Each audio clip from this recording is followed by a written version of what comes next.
So, hello, good morning, good afternoon, and good evening to wherever you are in the world. Welcome to episode 2 of the Inside Out Effect podcast. I'm your host, Stephen Jakes, and with me, my very good friend and genius therapist, Jonathan Shaw. Good morning to you, Jonathan. Morning, Steve. Thank you for that. That's all right, no worries. So, Jonathan obviously co-hosts this podcast with us, and in last edition we talked about the cause and effect. And Jonathan is the founder of Decoding Pain. He is also the creator of the DTO System, my mentor, and also the author of Decoding Pain, the emotional blueprint to healing chronic pain. And today, as promised, we are going to do a podcast, and this podcast is called The Truth About Anxiety. Now, me personally, I've been through several episodes through my life which has caused anxiety, and I got stuck with it, and it caused a lot of problems for me in my everyday life, in my reality. And what I found out is that when I wanted to do things in my life, the feeling of anxiety or the anxious feelings would prevent me from living my life and actually getting on with it, and it would stop me, prevent me, and it would debilitate me. And so today, myself and Jonathan, we're going to be talking very much about the truth about anxiety and what it really is and how it manifests and the misunderstandings and the misconceptions. So in this podcast, we're going to first of all, we'll discuss the traditional viewpoint of anxiety. Yep. Then we'll go on to the misunderstandings and the misconceptions of it, the problem with everyday tools that we're taught, the managing, the coping and being strong. The common myths of anxiety, like you have it or you've got it or it's who you are or it's genetic, which is obviously another problem that most people have a belief of, and the psychologist's perception or of how to understand it. And also we were talking about how it negatively plays out in our lives, in our everyday life, and how it steals your life. So if we go straight away to the traditional viewpoint of anxiety, we'll start there, which is a really good place to start. And I know you've got a take on it, and from your own learnings and from your own experiences with clients. Would you like to just elaborate to our listeners the traditional viewpoint of it and the causes and your take on it? Yeah, before we get into that, I will say at the end of all that, we will discuss the other alternative, how to actually look at it correctly, the truth about it, and how to solve it.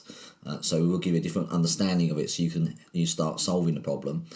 But the traditional viewpoint of anxiety is a real problem because it actually keeps people stuck with anxiety. Yes. The way we look at anxiety today in our society, the way doctors look at it, or counsellors and psychotherapists look at anxiety, actually keep you stuck with the problem because they make it very, very complicated. So the traditional viewpoint of where anxiety comes from is multi-layered. They say it comes from past memories and traumas. They say it comes from childhood experiences. They say it comes from life situations like stressful work or working long hours. They say it comes from being ill or unwell. They say it comes from actually sometimes the side effects of medication and drugs. And when we look at it in that way, it's very complex because it covers multiple things, and it really doesn't make a lot of sense if you think about it logically, because what will happen is you'll get someone who, let's take the illness thing for instance, you'll get someone who is ill but they don't feel anxious being ill, and you'll get someone who is ill and they do feel anxious being ill. Yes. Well, what's the difference? It's not the illness. The illness is not. They're both ill. What's the difference? The other thing is you'll get lots of people have trauma, but some people feel anxious from the trauma. Some people feel depressed from the trauma. Some people get PTSD. Some people get panic attacks. What's the difference? Why do some people react differently to different traumas? Yes. This is something that needs to be understood in a very simple way so you know how to solve the problem. But traditionally, it's not understood. We just look at trauma as being the same, and we look at emotions, but emotions, again, are not really the way to solve it, because once you try and solve it with emotions, you then get very, very complicated. It becomes very complex because we all have lots of emotions. So the traditional viewpoint of anxiety doesn't solve it. It just tries to understand it And in understanding it often makes it worse. Yeah, and makes it more complicated. Yeah, absolutely. And the thing is, as well, is that the traditional viewpoint and the common understanding of anxiety, myself having it quite a lot in the past. I don't have it so much now. I mean, I still get it occasionally. I mean, I do get it occasionally in certain situations. But ultimately, I've got family members, and I've had friends and colleagues and people that I work with that have got it to the extreme. And what they basically believe is they've got it. Yes. They've got it. And what happens is because they've got it, it's an unconscious acceptance that they've got it. And then what they do is they are taught that they need to manage it. They need to find tools how to cope with it and to be strong with it. And obviously the problem with being strong with it is you can only be strong for so long, and then you will have that collapse, and then it can come back with a vengeance. Yeah. And so the ultimately the tools that are handed to people that have or experience anxiety, I don't want to say you have it, because you don't have it. It's an experience. It's a response, an emotional response or a biological response to it. Doesn't work, and this is why I think we find a lot of people stuck for very long periods of time with anxiety, and we probably experience that as well. Yeah, and there's a lot of misunderstandings and misconceptions around it. Yeah, I mean, the coping strategy thing is great. That's all we had many years ago, different ways to maintain and cope with it. So if you have got it, then you want to be able to cope with it while you've got it, but ultimately, surely you want to get rid of it. You don't want to live with it. The main myth about anxiety is that you have to live with it. This is nonsense. I know it's nonsense because I've treated people with anxiety and helped them get rid of it. Yeah. So I know it's nonsense. Yeah, me too. It can be got rid of, and yours has gone down greatly, and it continues to go down all the time. Yeah. But other people are still living with it because they believe nothing can be done, because that is what we're taught.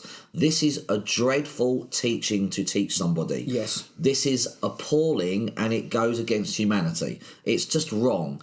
Don't ever teach. If anyone ever tells you that you have to live with anything, ignore that advice and go and find someone who can solve it, because you're just suffering and you don't need to, because I've switched it off for people.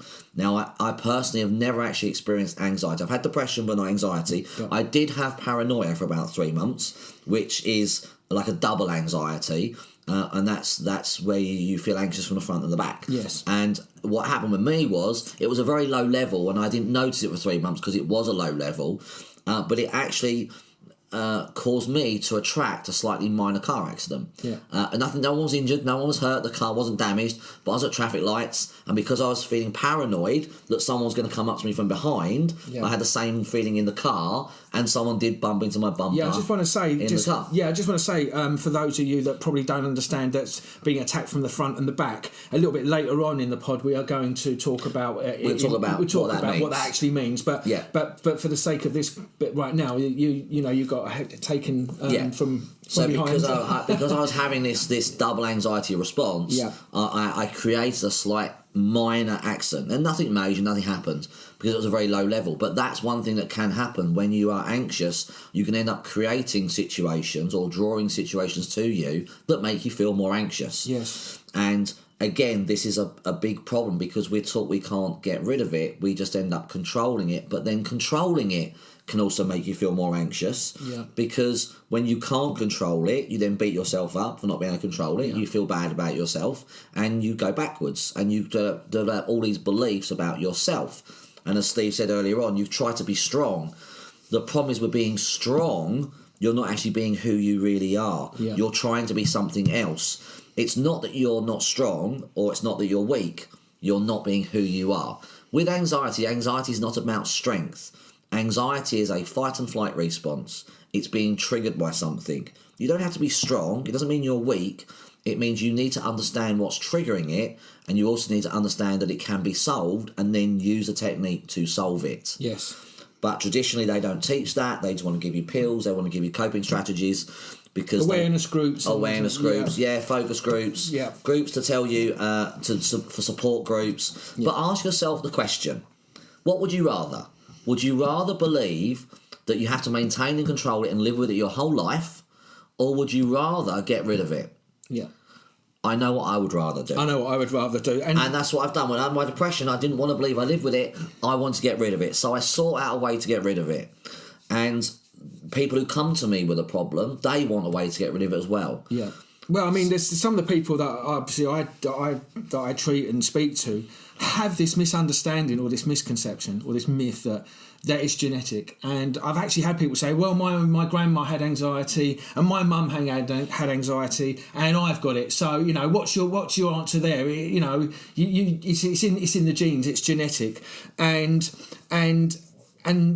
their belief system is that nothing can be done. So they've got it, they have it, it's them, it's who they are, and so they're stuck with it. But that's obviously not true at all, because as you pointed out, and as we're both aware, is that it's something in the environment or a thought that will trigger the anxiety, and ultimately when you're in the impact, or I like to say you experience it. I mean, you just experience anxiety. You don't have it. You haven't got it. You experience it. Yeah, it's experience. It's a feeling in your body. Yeah. That's being triggered by something. It's very sad when people believe something like it's genetic, or you know, it's something that can't be solved. The problem is that is just a belief, and it's something that they were taught or they learned through their life. The problem with beliefs is that we've proved over centuries that nearly all beliefs are false. Yeah. You know, when we were told, whenever you believe something, it feels very real, but beliefs aren't really real.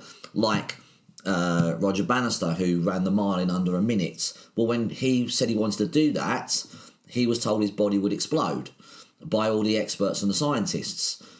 Well, he said, no, it won't, and he did it, and then later that year, 11 other people did it. But it wasn't till he just chose not to believe it. It's another one as well, wasn't it? If you went faster than 30 mile an hour, back in the day of train travel, it was like if they were scared. I thought if you went faster than 30 miles an hour on a train, yeah, absolutely. I mean, whether that's true or not, that could be a belief, but that's what I was taught, and that's what I've heard, is that, you know, that people were absolutely petrified of train travel in its early days, because if they went faster than 30 mile an hour, that they would die or explode, or I don't know what the actual outcome, but I knew it was faster than 30 miles an hour. So we all have these beliefs that tell us one thing, and then later on something tells us something else. What we're saying is that although in the past that was true, you couldn't get rid of it, now that's not true. Yes. There are other things out there, and the DTO system that we use is just one way to solve it, but it can be solved.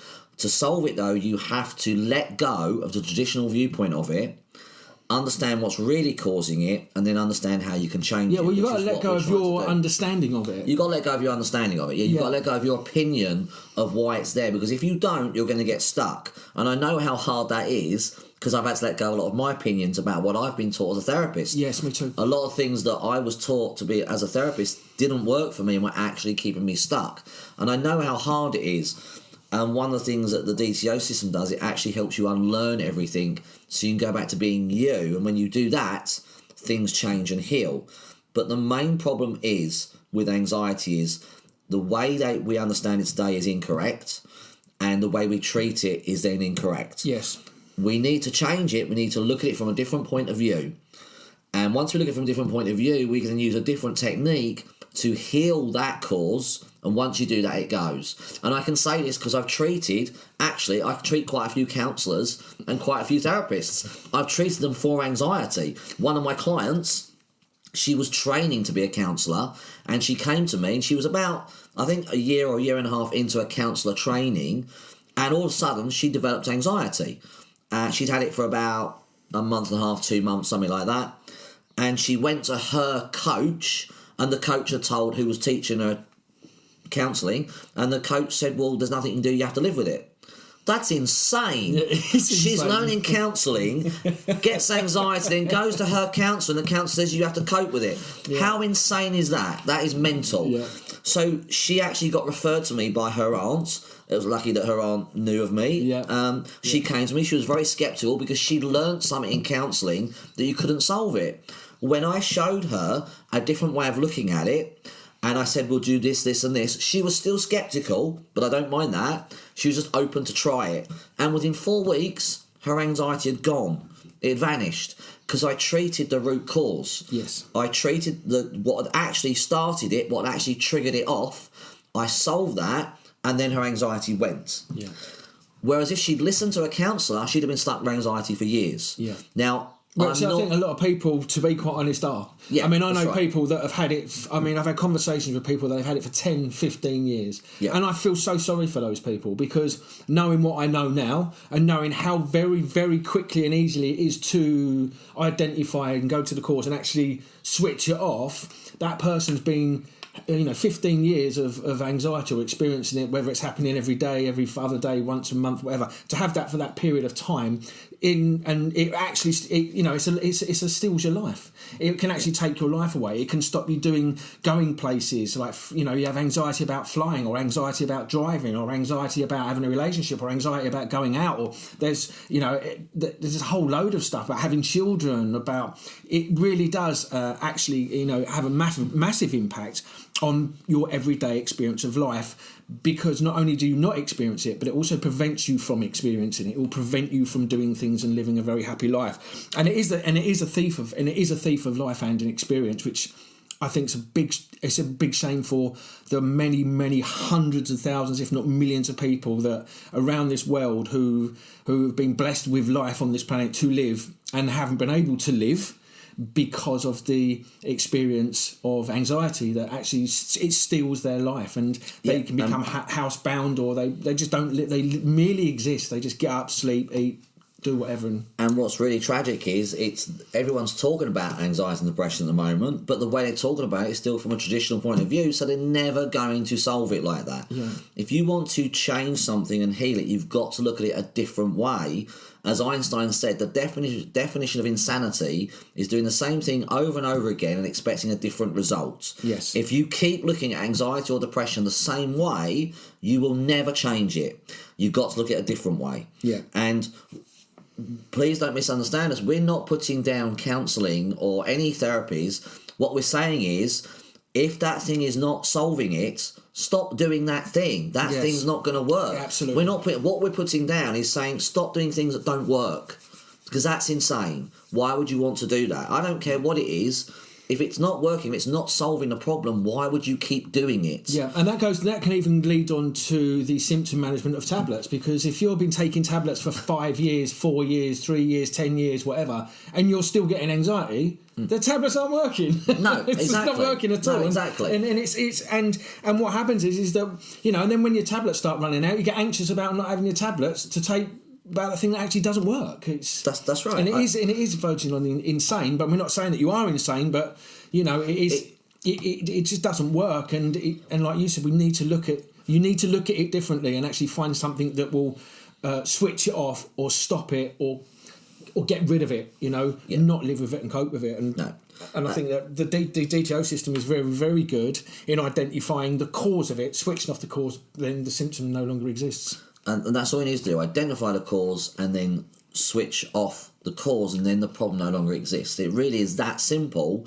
but when traditional therapy looks, says it's this or it's that or it's this or it's that, you're now making it really complicated. In reality, anxiety, in the most part, is very simple. The other misperception about anxiety is that it's a different cause every time. It's the same thing for everything, with depression and PTSD, that something different. So driving anxiety is different from social anxiety, and social anxiety is different from relationship anxiety, and relationship anxiety is different from work anxiety. No, they're not. They're not caused by different things. They're caused by the same thing. They may be triggered in different situations, but that does not mean it's a different cause. It means it's being triggered in the same situation, but the trigger is exactly the same every single time for every person. And I know that that's brand new information. There's people out there going to go, no, that's not possible, because of what you've been told. But if you keep believing what you've been told, you'll never get anywhere. That's a little bit like the dishwasher being invented and everyone in the world going, you know what, sod that. We're not going to use that to make life easier. We're going to carry on washing by hand. Yeah. That's what they're doing. It's exactly the same thing. It's a little bit like saying, right, you know what? No, we're not going to drive cars. We're going to go back to riding bicycles. Technically, I might actually might favour that on some level, but it's the same thing. It's like we're not going to Newcastle. Not going to Newcastle. No, you wouldn't. No, Right, okay, fair enough. Yeah. It's a bit like saying I'm not going to fly across America. I'll carry on swimming or whatever you want to do. Yeah. I know probably no one swums America. Don't write in saying no one swums America. It's a joke. Yeah. But don't even attempt it either because we don't want to be responsible for it. No, exactly. Yeah, don't even do it. No. What I'm saying is, it's like denying the new technology that's out there and denying a new way of doing it when it clearly works. You'd have no experience. Oh, of right. it. So should I get a smartphone now then? Do they? They do smartphones. They are there. I'm still using my Nokia 3310. Are you still using that? Yeah, Brilliant. Yeah. Okay. Well, I just didn't trust the new technology. No, you're not saying no. I know. I get it totally. Yeah. I'll take you to the shop and you can get one and you have. No. I'm going to just stick to what you got. Stick to your Nokia 3210. You'll be fine.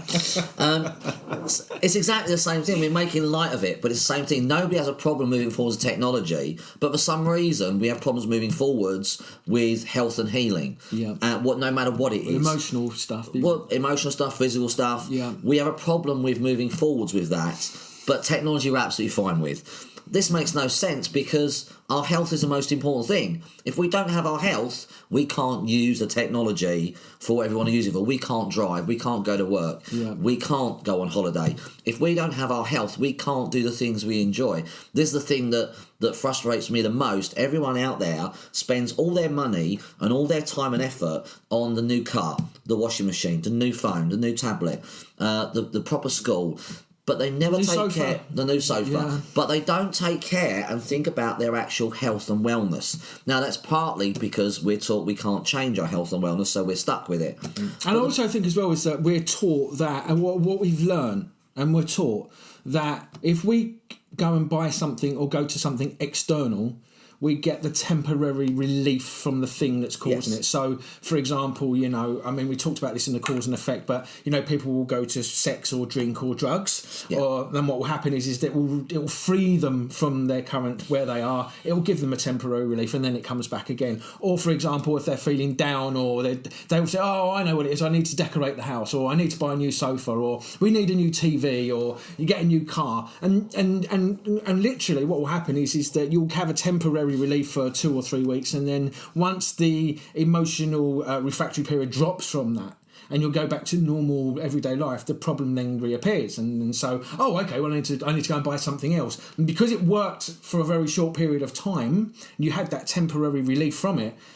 We get into the habit of going out and buying things or doing things to hide from it. That becomes habitual, and so and I do believe that the consumer world is constructed that way and marketing's constructed that way, and we're all caught in that trap. But going back to what you're saying, it's going to the external thing to solve the problem. We always go to the external thing. You're right. We always look at something external to make us feel better temporarily, and that's... And we spend a fortune on it. And we spend a fortune on it rather than spending the money and the time to solve it, so we don't need to do that, so we can enjoy life and have a positive feeling constantly. Or more frequently than that brief second. Yeah, I'd also like to say some people out there, or some people I'm aware of, that have got themselves into huge amounts of debt because of their emotional or state with anxiety or depression. But they've learnt that by going out and purchasing a thing or something has relieved them from that state for a little while, and then they get caught into the habit of every time they go back to feeling really down, depressed, anxious, whatever, and then they'll keep doing it because it's their only way of giving them some relief. But ultimately what happens is they get themselves into a lot of debt and end up... And what's tragic about that is the only reason they're doing it is because they don't know there's a way to solve it. So they're coping with it. Whereas if everyone knew there was a way to solve it, wouldn't you just do that? That's what we want to try and get across. How do you actually solve it? What is really going on, and what can you really do about it? So the answer is that there is a way to solve it. I've sold it in lots of people, and it can be done, and you just need to understand it from a different perspective. So we want you to let go of all the beliefs you've got that it comes from trauma, or it comes from this, or it comes from that, or it comes from all of these things that traditional medicine tell you it comes from, and we'll give you a new understanding. When we give this new understanding, you can start looking at why you keep getting anxiety, and you'll start recognising it in your environment, you'll start seeing it in everywhere you go, and you'll be able to start doing something about it. Then you need to find a technique to heal it once you understand that. But there are a few myths that we want to go over very briefly. We've kind of touched on a couple of them that also keep anxiety in place. So one of them is that it is something you have, that it's like a disease or an illness. It's not. It's being triggered by something. It's a trigger. Everything is a trigger, but anxiety certainly is. Your response is being triggered by something in your environment, but it's a feeling inside you that gets triggered. It's not who you are. It's not your identity, but it can feel like who you are, especially if you've had it for a long time. But it's not who you are. Yes. It's if you weren't born with it, it ain't who you are. And another. Well, it is learned. It is learned. And another belief, as Steve said earlier on, it's in your genes. Okay, well, again, if you buy into that belief system, then you're going to get stuck with it. But there's lots of science out there now that proves that that's not how that works. That's an old model that medicine have followed. But science has now moved on from that and proves something else. But medicine hasn't quite caught up with that yet. So anxiety is actually a learned behaviour. Yeah. You can learn it from watching your parents or watching other people. Well, it's an unconscious learned behaviour. It's unconscious. You don't sit there and go, I'm going to learn how to be anxious now. Yeah. You don't. Or I'm going to learn what depression is. You don't do that. You unconsciously learn it. But it's not always caused by that. That's if it comes from when you're very young. If you get it as an adult, then what's happening is being triggered by something else. Yeah. And that is what you need to switch off. I've also heard someone actually even say to me it's because they've got a chemical imbalance. Yeah, that's another belief. Same with depression. People believe they've got a chemical imbalance. But you have to ask yourself, well, what caused the chemical imbalance? Yes. The chemical imbalance is a reaction in your body. Yes, correct. It's your body reacting. Yeah. What triggered that? You have to understand what triggered it. If you then understand that emotions and thoughts trigger your chemicals, then you can go, oh, wait a minute, well, maybe an emotional response triggered my chemical reaction. Because that's what it does. That's how the chemicals react. Your whole body, your whole body is made of 92% water or whatever it is. That it can be affected by the way you think and feel. It's been proven scientifically. Yeah.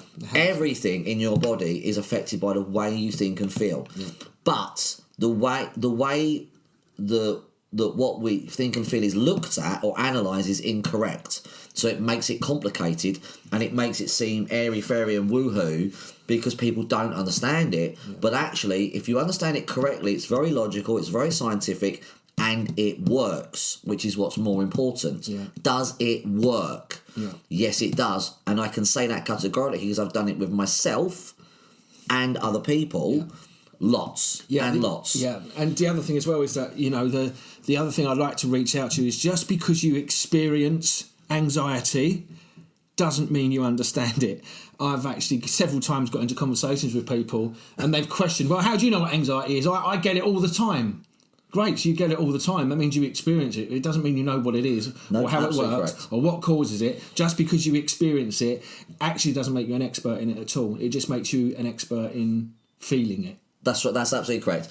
If you're having something, whatever it is, a symptom, you're only an expert in understanding how it feels. You don't understand what's caused it. Yes. I get people in pain do the same thing. Physical pain. They think they understand pain, and they don't. They just understand how pain feels.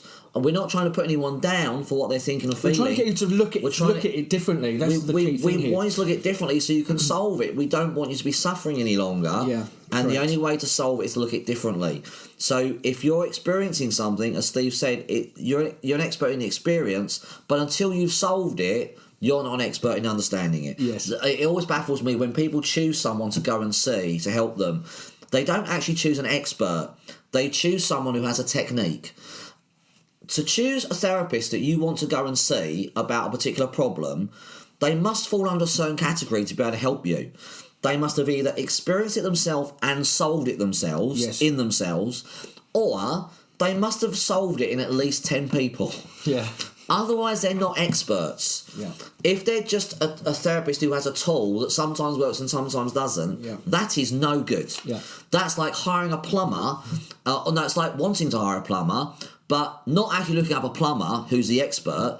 That's like going down the road to Joe Bloggs, who's got a hammer. Yeah. And he's pretty good with some nails, and he's going to have a look at it for you. Yeah. That's exactly the same thing. You don't it's okay if you do that with your pipes, that's fine, but your brain and your emotions are a little bit more delicate than that. You need someone who understands what they're doing.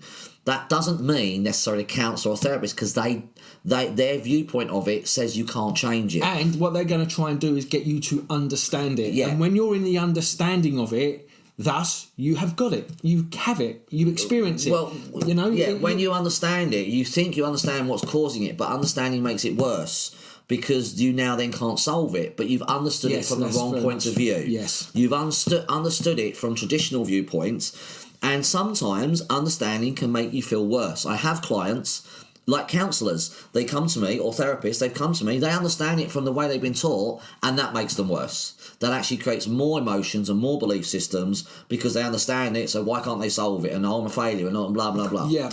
They go around in circles because of that. Well, you can get anxious about being anxious for the rest of your life. You can get anxious about understanding it, but not being able to solve it. Not being able to solve it, absolutely. And so the anxiety, but again, it's understanding why you're getting anxious about that, and there's a very specific reason. It's like the belief that I'm going to challenge your belief systems now. One of the other things that they say cause anxiety is medication. Okay, well, the problem is that it doesn't. People who take that medication don't always get anxious. So that's not true, is it? Because otherwise everyone would do it. And I know a doctor and another therapist will say, well, no, it's just people are different. No, that's the problem. People aren't different. The common belief these days is that everyone is different and everyone responds differently. No, they don't. They do not respond differently. Yeah. They respond exactly the same way when it comes to illness and health. Yes, we all have our own character, and we have our own personality. Correct. But that is not mental or physical illness. Mental or physical illness is caused by the same thing in every single person that I've ever seen. When I treat chronic pain, it's always caused by the same 3 things. When I treat anxiety, it's caused by the same 2 things. Yeah. When I treat depression, it's caused by the same 5 things. There are only certain things that create these problems, and they create it in every person. Yeah. And when you look at it and go, oh, people are all different, that then stops you solving it. Yeah. That then creates a problem and makes it complicated. No, it's actually very simple. It can be complex. So the difference between someone who has anxiety over driving or social anxiety, the driving one will be easy to fix, because social anxiety, there's more triggers for that. Yes. Whereas there's less triggers for driving. Yeah. It only becomes more complex when there are multiple triggers. Yeah.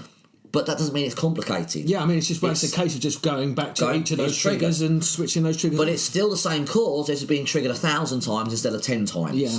It's still the same root cause. So all these beliefs that we have, genetics, that it can't be solved, that it's part of who you are, it's your identity, these do not help us. And the fact that we're all different, we're not all different. Only our personalities and our characters are different. But our personality and our characters do not create illness. Part of people believe that, some people are just sensitive people. No, that's not your personality. That's something you've learnt. That's a learnt behaviour. It's an unconscious learnt behaviour. Yeah. No one is actually born sensitive. No one is actually born angry. No one's born an empath. No one is born racist or resentful. It's all learned. These are all learned behaviours from our parents, from school, from teachers. We just don't realise they are, because we're taught, oh no, it's just who you are. The problem with believing it's just who you are is it keeps you stuck with a problem, and then you go around with that same problem, and then you suffer with it.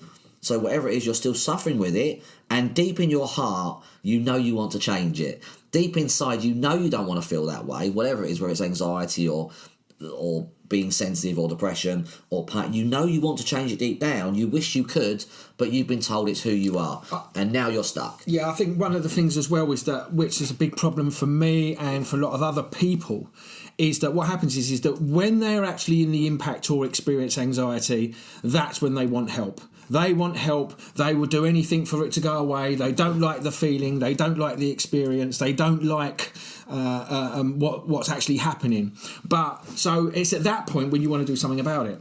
The issue is that once that dissipates and you get back to being okay again, you'll feel, oh, thank God for that, it's gone now. Oh, I don't need to do anything about it. And then people will go about their everyday going, oh, it's okay, it's gone now. And you convince yourself it's never going to happen again. what you need to understand is that it will happen again, because the thing that triggered it in the first place, if the trigger's unresolved, will trigger again. And so we go through these loops, these feedback loops, one of feedback loop, but it's a loop cycle of being triggered when we least expect it. And I know most of you will get it when you least expect it. It'll be when you're probably having a really good time, or when you're just doing something, you're really happy and everything's great, and all of a sudden, bang, it hits you and you start suffering it. And then, but what you need to realise is that it's when you haven't got it, or I keep saying got it, I don't really want to say that, but when you're not in the experience of it, that's really when you want to be going to solve your problem. You don't really want to be trying to get help and solving it when you're in the experience of it, because it's a little bit too late. But if you actually go and solve it when you're not in the impact of it, and you are in a really good place, and you're not having those anxious feelings, is the time that you should really go and actually discover what are those triggers that trigger the anxiety to give you that experience. And so many people will wait for it to disappear, and then they will hope and pray and beg and whatever that it's never going to happen again. Unfortunately, and I don't want to put a dampener on thing, it will happen again, because the thing that triggered it, if left unresolved, will be triggered again at some point in the future. It will only get triggered again if you haven't resolved all the triggers. You have to find all the triggers and switch them off. Once you do that, you won't get anxiety again, or depression, or whatever it is, but in this case, anxiety. Yeah. It won't happen again, but you've got to switch them all off. Once you do that, then the problem's gone. It's only the trigger that's the problem. Yeah. It's harder to do it when you're feeling anxious than if you're feeling good. Yeah. The problem is that when we feel a little bit better, we can then do something called sabotage, and we can sabotage ourselves. So the main problem with a lot of health issues, but anxiety as well, is that we can actually sabotage ourselves. Yeah, we can sabotage ourselves from getting well and healthy. Now, I know that sounds kind of insane, and it is, but it's actually the body or the mind trying to protect you in some way. And there's the sabotage comes down to very specific responses that make us feel we don't deserve or we're not good enough. And these cause us to not want to get better. These cause us to feel like we don't deserve to get better. And this can then be a problem. So when we do get a little bit better, we can then sabotage it and then not finish the help and not carry on with it. This is a problem because we never complete the process and never finish the process fully. Yeah. Now, so when you do it, you've really got to go for it and make sure you heal it. And sometimes it can take anywhere from 2 months to 6 months to resolve it. Yeah. Doesn't matter. Once it's resolved, it's gone once and for all. If you've had anxiety, if you've experiencing it now and you don't get them resolved, it's going to be an ongoing thing. If you've had it for 10 years or 15 years, then seeing somebody, myself or yourself, once a week for 6 months. For it to disappear and go completely. I know exactly what I've done because I've done it. That's right. And the only problem in the unconscious mind is people go, "Well, is it really going to go?" It's the lack of belief that it can go that stops people.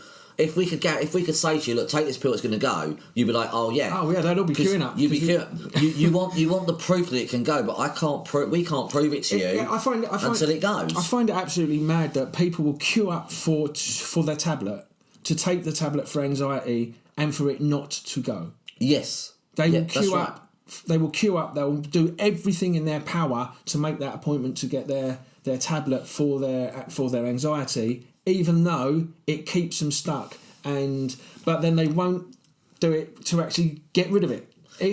Or they don't. Again, the belief around it, because of what's been programmed. But again, sometimes that's a belief, but sometimes that's your sabotage running. That's your unconscious saying, "I don't deserve to get better. I'm not good enough, so I'm going to keep taking this pill, which I know is not really helping me. It's not really solving the problem, but I don't deserve to get better in the first place." It's a very common thing. I see a lot of people come to me and they've been taking the medication, and I'm of the mindset that if it works, do it. But look, is it working? And when I say work, is it solving the problem? I'm about solving problems. Me and Steve are about solving problems, getting rid of not living with them. Yeah. I had a lovely young girl come to me a few years back, and her boyfriend brought her to me. Usually it's the other way around. Usually the girlfriend brings the boyfriend. Yeah. But in this case, the girlfriend, and she'd been suffering with depression. And she was very, very sceptical. The medication was no longer working because she'd been triggered constantly. The triggers had got worse. and the medication was having no effect on her. And she didn't really want to be taking it anyway, but she was, but it wasn't helping. So her boyfriend brought her to me, and she was totally sceptical. But within the first session, after the first session, she looked up at me, smiled, and said, "Is this what it feels like to be happy?" And I nearly burst into tears. Yeah, this girl was... Give me that. I got quite emotional there when you just saying that. This girl was in her early 20s. She hadn't been happy since she was a kid. Yeah. This is insane. Took us, I think, 6 weeks, but her depression lifted, and she's fine. I had a similar experience, which I spoke about in the last podcast, about my friend who I spent 2.5 hours with. Yeah. I mean, it was unbelievable, the transformation. So it's absolutely possible. Yeah, you can get some great transformational people. Sometimes it's really quick, sometimes it takes a little bit longer, but that just depends on how many triggers there are. Yeah. But it starts with a different understanding. It starts with this new understanding that everything you know is not working, so we need to give you a new understanding. So let's get to that, shall we? So what would we say is what are really the causes of anxiety? And I obviously know what they are, but for the listener, this might actually bend you out of shape a little bit, because actually it's very, very, very straightforward. So it is. I'm going to hand it over to you. So the main thing is that we think in society that anxiety is emotional or mental. All health issues, mind issues are labelled mental health issues, and that implies there's something wrong with us. We're mentally unstable or we're emotionally unhealthy. But the reality is that all problems are created by a biological response. I don't mean cells or DNA as in it can't be changed. I mean your body is going through a biological response and it's being triggered by something external to you. So the first understanding is that your anxiety is being triggered by something external to you. So you see or hear something, that then triggers the anxious feeling in your body. But what is the specific trigger that does it? There are only two responses that we have inside that get triggered that make us feel anxious. And they are a biological response, not emotional or mental response. And when we find these, we can then solve it and switch it off. The two responses you're looking for is feeling attacked or feeling powerless, or both. So it's really simple. Ask yourself, if you have anxiety, do I feel attacked, powerless, or both? That's it. Yeah. That's your response. Yeah. Wherever you're feeling anxious, whatever situation it is, whether it's driving or going to school or at home or with your partner or with taking medication, it's because you're feeling attacked or powerless, or both. Yeah, and that is being triggered in your environment. So if someone puts their finger in your face, that could make you feel attacked. If you're out and about and you see skinheads in a skinheads in a bar, someone can give you a dirty look. Yeah, you could feel attacked, or you could feel powerless because you don't feel strong enough to be able to cope with it. If you have an emotional response, that could make you feel powerless because you can't cope with the emotional response. Yeah. If you are someone who beats yourself up in your head... Well, I was just about to come round to this, because the attacked thing as well could actually be you attacking you in your own language or thoughts. That's right. You're attacking yourself by beating yourself up. I will say it's not a real attack, it's a perception. I mean, sometimes people will have had a real attack, and that's causing anxiety because they're playing the real attack. Yes. But often, it's a perception of attack. Most of the time, it's you perceived you're being attacked, or, as Steve said, you're beating yourself up in your head. You're putting yourself down, and you're attacking yourself. Yeah. There are lots of scenarios where it plays out. For instance, one of the beliefs is that medication can create anxiety and depression. Well, what if, just let's put that aside for a second, what if the person who's taking that medication, who's experiencing anxiety with it, is actually beating themselves up for taking the medication or needing the medication? That is what's creating feeling anxiety. Powerless because they can't solve it and they need the medication. Well, it's actually that response that's causing the anxiety, not the medication itself. And now that explains why medication causes some anxiety in people and not in others. It's not the medication, it's how you're feeling about taking the medication. Your perception of medication. Yeah, absolutely. I've had one lady recently come to me and she's suffering with pain. I know it's not anxiety, but it's pain. And she's had it in her neck and shoulders. And one of the things we've had to switch off is she didn't want to take medication. She's had to take medication for another reason, and she's been beating herself up. And that's not caused her anxiety, it's caused her a self-worth issue. Yeah. It's burdened her, and because of that, it's caused neck and shoulder pain. And as we've gradually switched that belief system off, that the anxiety, that the medication's bad, the pain is reduced by 90%. Yeah. There's been other things involved with it as well. It wasn't just that, but that was part of it. Yeah. And sometimes it's the belief about the medication that's the problem, not the medication itself. And the reason that people respond differently is not because we're different, it's because some people are perceived they're being attacked, some people are perceived it's a self-worth issue, some people are perceiving something else, and that's why we have different health responses, but it's coming from the biological response. But anxiety is about feeling attacked or powerless. Just ask yourself, think back to the recent memory when you felt anxious, and ask yourself, in that moment, was I feeling attacked or powerless? And then you'll know the answer. You may not necessarily know what triggered it, because triggers are harder to find, and you might need a therapist to help you with that. It might be something someone said, it might be something you saw, it might be something, a sensation you felt in your body. It can also go back to a learnt response from when you was a child, or when you was a youngster or a teenager, where you might have had an experience where you were attacked or felt powerless, and that's been hardwired to you into your neuro pathways subconsciously, and then that will be triggered now at 48 or 30 or 50 years old, but that could actually have been triggered from something that happened when you was very, very young. And the trigger triggers from way back. The trigger doesn't mean it's happening now, it means it's being triggered now. The memory could be from 10 years ago, 5 minutes ago, 20 years ago, when you was a baby. It's being triggered from the past, but the trigger's the important thing. You don't need to deal with the past. You need to deal with what's triggering it. So if the trigger is someone looking at you a certain way, that means every time someone looks at you a certain way, you're going to get triggered by that. So whether it originally happened because your mum looked at you a certain way, and now another person is looking at you the same way again, it doesn't matter. It's the trigger that's important. If you change the trigger or switch the trigger off, you no longer feel that way when that person looks at you in the way your mum used to, as an example. Well, I think relationships are a very big thing, because I think a lot of people get into relationships that can be very controlling or very abusive, for example. And in those moments when, things don't go quite right, and, you're being attacked verbally, or, in some cases horrendously physically, or, you're being shown up out in public or socially or whatever, those also can be triggered later on in other relationships. Because if you've experienced that in one relationship, you can go into another relationship, and when that person looked at you in a certain way, or I had a similar thing with somebody else when I just looked at them, but they perceived me to be looking at them in a certain way that triggered them from a past relationship. That's right. And they reacted in a way, and I'm like, oh wait, hang on, that's your perception. That's not really what you know.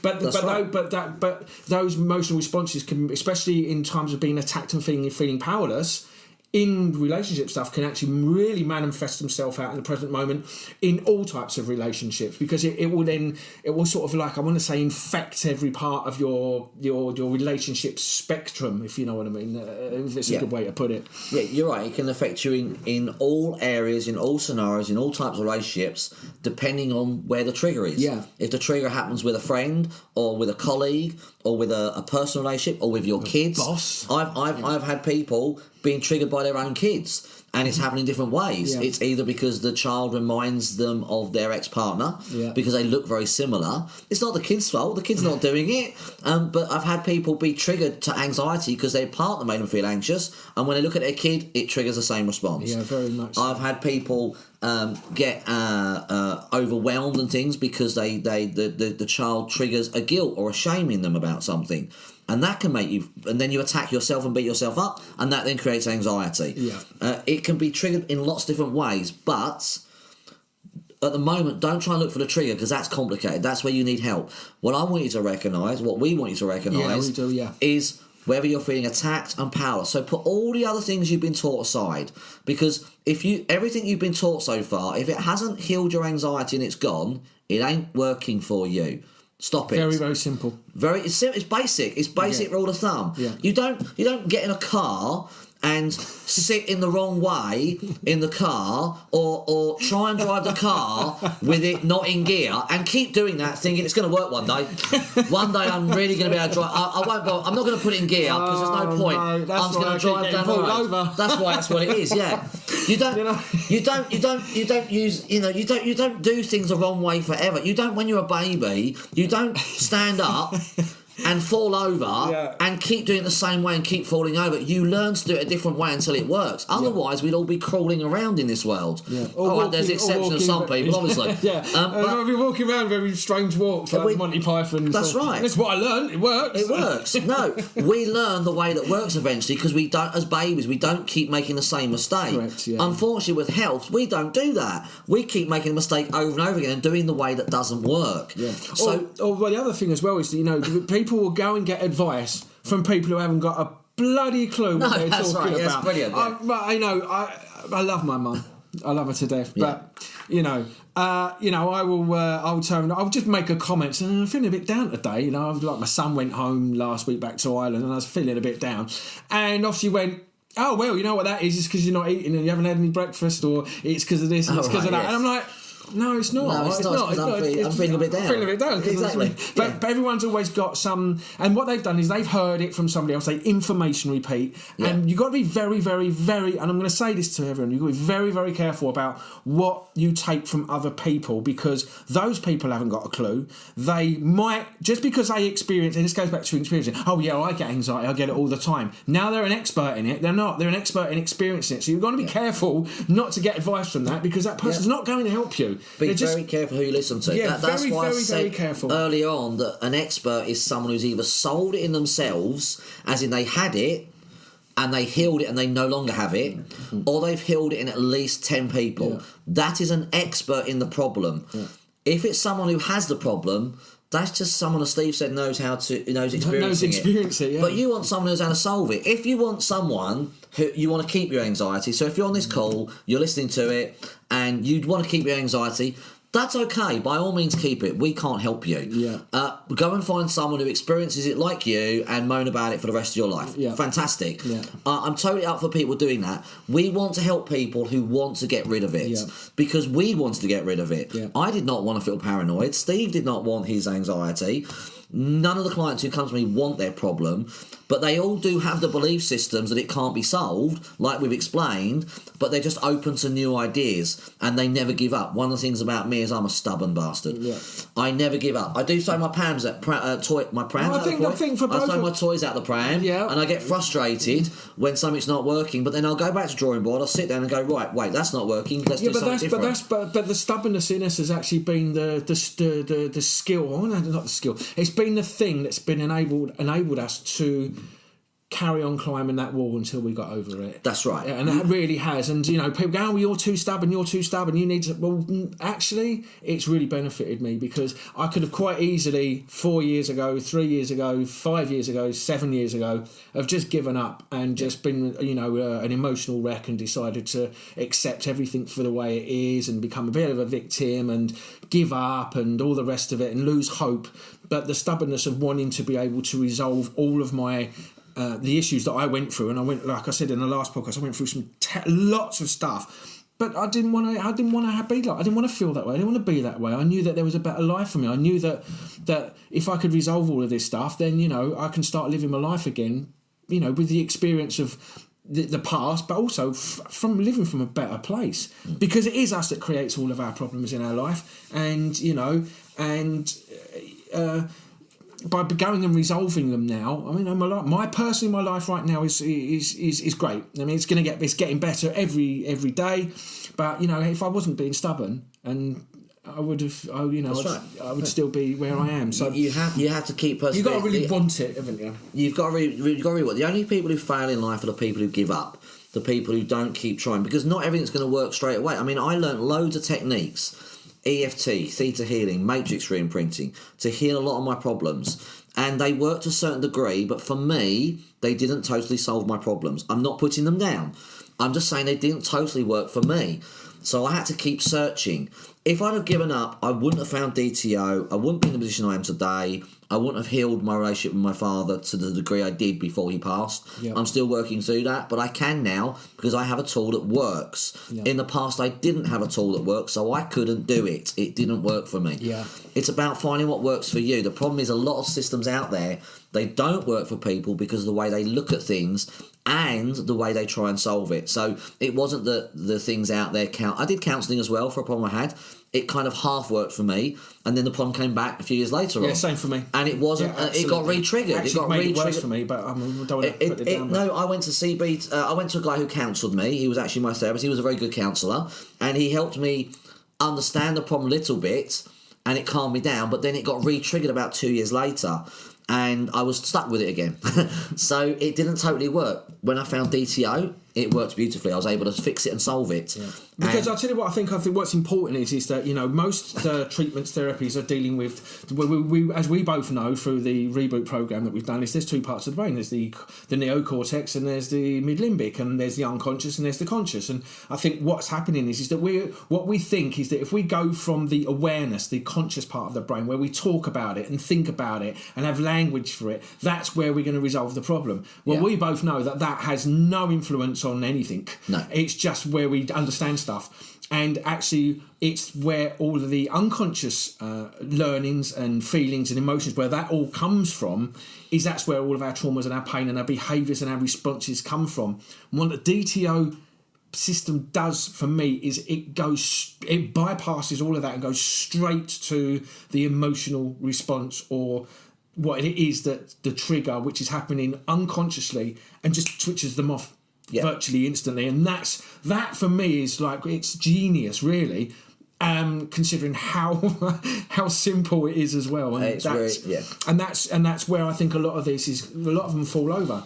I spent many years talking about you need to talk about it, and you need to sort of once you understand what it is, then you can, once you've got an understanding of the problem, then it's going to help. No, it makes it worse for me. It absolutely made it worse, because now I'm aware of stuff that I wasn't aware of, and I'm thinking, well, hang on a minute, how do I solve that? Yeah, it's terrible. And that's absolutely correct. So in some people, it makes the problem worse. Yeah. The understanding. Sometimes it helps some people, but it's a question of, is it work? You've got to ask yourself a question: is it working for me? Do you want to understand it, or do you want it to go away? Exactly. Yeah. A lot of people, they try and understand something, but the problem is that understanding things like driving a car or understanding how to work a computer is fine, because that's a piece of equipment. But you cannot understand your thoughts and emotions the same way. It doesn't work. Yeah. Your thoughts and emotions are not a piece of equipment, and the original root is not your thoughts and emotions. It's, in the case of anxiety, it's feeling attacked and powerless, which is a biological response in your body.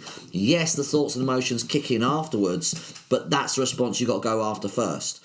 So trying to understand a biological response with a thought and emotion is insane. It ain't going to work. And Einstein once said, you cannot solve the problem from where it was originally created. Correct, yeah. So if the problem was created in the mind, you can't solve it by thinking about it and analysing it. You just have to switch it off. Yeah. So a lot of people, they want to understand why they have the problem, and they think that is going to change it. In reality, it's the opposite that's true. Yeah, absolutely crippled me. It will do. The opposite is switch it off first, and then you understand. Once the emotional response goes, you then understand. And this is why. When you are running a response like anxiety, you are seeing the world through a filter.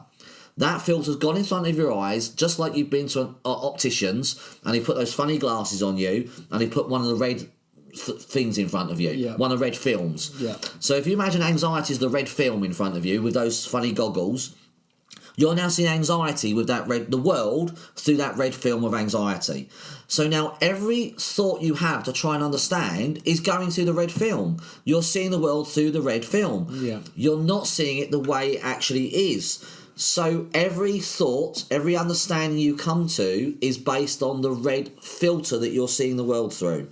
So it's not the truth, because it's running through the filter of anxiety. You will never solve it like that. The only way to solve it is to switch off the red filter, switch the feeling off, and then you see the truth, you go back to being you, and then you go, oh, that's why I had it, got it. And you can move on with your life. Because you no longer need to carry on understanding it, because you've got it. But while that filter is in place, you cannot understand it through the filter, because the filter is what blocks you from seeing the truth. And the filter for anxiety, as we said, is feeling attacked and powerless. So if you're seeing the world, so you're feeling attacked and powerless, that will create a massive filter in you, and you'll just see the world through that. Yeah.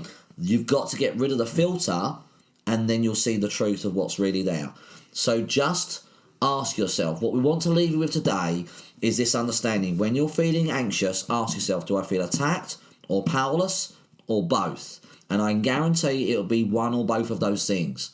Once you start recognising that, you can then find a way to solve it. There are many ways out there to switch that feeling off, but one of the best ways is the DTO system. Yeah. Because it doesn't just address that, it also addresses the sabotage, it addresses lots of other things involved as well. And we can't do it for you through the computer, we can't do it through this audio. We can just show you, this is what the root cause is, this is what you need to do to solve it. Once you understand that the feeling attacked and powerless is being triggered by something or someone around you, and it's just a response, and actually you can switch the trigger off, well, now you've got hope. Yeah. Now you're living in a non-anxious world, because you're no longer responding to that trigger to get the anxious feelings. They're no longer going to play out. That's right. Once you realise you can switch it off, there's hope, and you can understand what's causing it. There's hope for the problem, and you can then start to resolve it. So we want to leave you with this idea that it can be solved. We've solved it for many people. We've solved it in ourselves. And it can be done. You just need to look at it the right way, as we've explained, and then get the right therapy for it to change that response. Yep, great. So I think that's absolutely brilliant. I think some of the information that we've been able to come out there is pretty awesome. It's very revolutionary, and it will give people a different way of looking and being able to solve their anxious problems. If you're interested, or if you do suffer from anxiety, severe anxiety, or have any form of anxiety, and you'd like to find out a little bit more about how myself and Jonathan can help, you can email us at insideouteffect@gmail.com.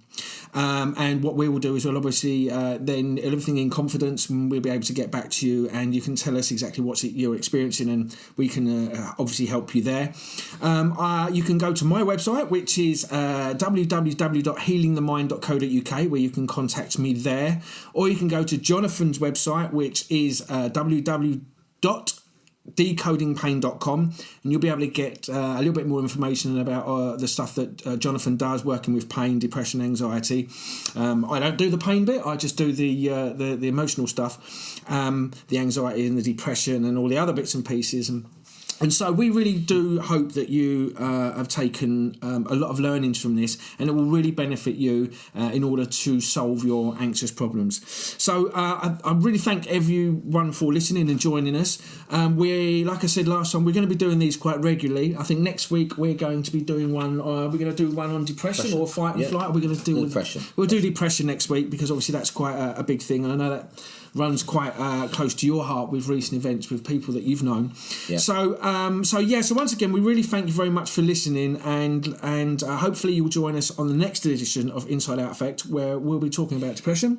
I'm going to say goodbye now, and we're going to sign off. I'd like to hand over to Jonathan. Anything for you to say before we leave? I just want to finish with one thing, that we just want people to heal their anxiety and depression, to know it's possible, to know it can be done. Please just, if you leave with one thing only, leave with that it is totally possible. We've done it in ourselves, we've done it in other people, and don't buy into the myth that it can't be healed. Just find the answer, listen to what we said, find someone to help. Whether it's me or Steve or someone else, it's irrelevant. Just find someone to help you and get your life back again, and you can do it.